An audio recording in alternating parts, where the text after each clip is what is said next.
I did this to my GoPro. I hope it goes well.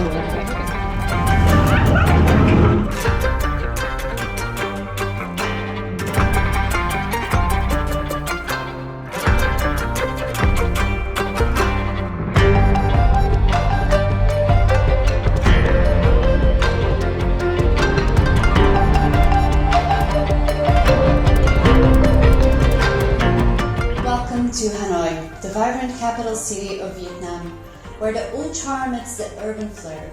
In this video, we will explore the city through the lens of a minimalist, its unique culture, tranquil lakes, and renowned street eats. From the famous egg coffee to the quaint pagodas, Hanoi has something to offer for everyone. So sit back, relax, and make sure to stick around to list everything you will want to see on a 3-day trip and some extra tips of things I wish I knew before coming to Hanoi. Let's start. It is located in the north of Vietnam, and climate-wise it's generally a very warm city, but make sure to pack your rain jacket even during the summertime, because out of nowhere it just starts to pour rain. Just Hanoi itself has as much people as my whole country, but Hanoi is not only made of people. There is also bikes and motorbikes. Motorbikes everywhere. You think sidewalks are for people? Think again. Vietnam has one of the highest bikes per capita in the world. Only Hanoi itself has over 5 million bikes. Safety-wise, Vietnam is the place to be. But like every big city, pickpocketing can be an issue. I was advised to be careful, especially with my phone, across the road or alongside the road, because someone can just go on a bike and grab your phone. Personally, I didn't feel like this was a big problem, but better be safe than sorry, especially if you're far away from home. As a girl still traveling, I felt safe all the time, even at night. In comparison with European countries, I felt extremely safe. Hanoi was my first stop in Vietnam. So the first hours were mainly about taking care of logistics, like getting money, getting to the city center from the airport, getting a SIM card, checking in, settling in. So if you also are arriving in Vietnam through Hanoi, make sure to consider time for these logistic plans. Day 1. One thing that pleasantly surprised me in Vietnam is that every hostel or hotel organizes free events. It is fairly easy to meet people because of the big amount of solo travelers there. So definitely take advantage of that. Check out your staying events or social gathering apps to see if there's anything going on. I like the idea of joining a free walking tour in the morning and have a first overview of the city to then have a better idea on where to spend my days. Included several stops, such as Nong Son, which is a big temple in the lake in the old quarter, where you have to pass this little tiny bridge to get there, and this is also the home of the sacred turtles. You can see both of them there inside as well. It also included the Tran Pok Pagoda, which is an adorable Buddhist temple with several sanctuaries, and right next to it there is Quang Tan Temple, and this one is another beautiful Taoist temple built in the 11th century.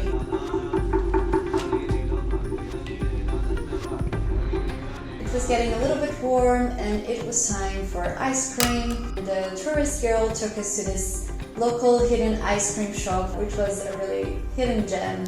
It was also very cheap. And now, I have to tell you, this is a must try. I quitted coffee for 4 years. Not because I don't like the coffee taste, but because I was a little bit too sensitive to caffeine back then. But recommendations were very strong on this topic, and I decided to give it a try. And it was absolutely delicious. I had one every day for the rest of my stay in Vietnam. I guess I'm back to the coffee team again. And even if you don't drink coffee, this place is absolutely adorable. There's post-its everywhere. You can also write yours there. Speaking of notes, make sure to leave your love notes in the comment section and share this video with your adventure buddies if it brings you any value. And And if you're interested in more travel adventures around the world, also consider subscribing. We were lucky enough to find a spot at the window on the top floor with a view for the street, and as always, people were super friendly. It was time for one of the most traditional Vietnamese dishes, which is pho. It's a soup dish made of broth, rice, noodles, herbs, and meat. Today it's fairly easy to find vegetarian options as well. We just walk around the old quarter and just sit by the lake, walked around, watch people, just like really enjoying a very slow afternoon in the city. Suddenly it was time for dinner, so we looked around the streets and tried to search for a restaurant that had more local people, so we kind of avoid the tourist places. And for me, I don't necessarily like fancy places. When I'm traveling, I really just want to experience the culture to the fullest. So I was very excited to just sit on these low benches in the middle of the street. After getting our bellies full, we walked down the main road and explore a night market, which is also something very fun to do in Hanoi. Day 2. Alright, let's talk about Hanoi traffic. As I mentioned before, Hanoi is chaotic when it comes to traffic. Sidewalks are full of parked bikes, people walk on the road, no one cares about traffic signs or crosswalks. So it definitely takes some time to get used to, and bravery. But by the time you got the hang of it, to be honest, it felt safe. People are genuinely aware and concerned about everyone's safety, and despite the chaos, people drive slow and are actually very polite on the road. I started my day by catching a shared motorbike to meet my friend for this cute lunch spot. And now, it was time for the grand moment, the train street. The train street is a must-see in Hanoi. It is a very well-known, narrow street full of small cafes where a huge train passes by a few times per day. So, to plan this, make sure to check the schedules beforehand. And when it was time for the train to pass, all local shops quickly disassembled their outside tables and chairs, and everyone got safely close to the walls to watch the train pass.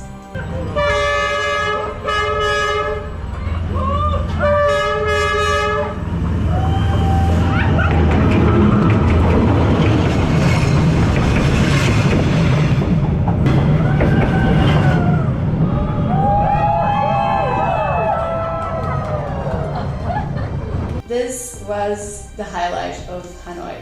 Spent some time talking to the people there, and then we walked through St. Joseph's Cathedral, which is a Gothic church in old quarters, and then it was time saying goodbye to everyone because I booked a cooking class. The Apron Up cooking class includes a visit to the market where they basically tell you that women are the ones who do this because they're just better at negotiating.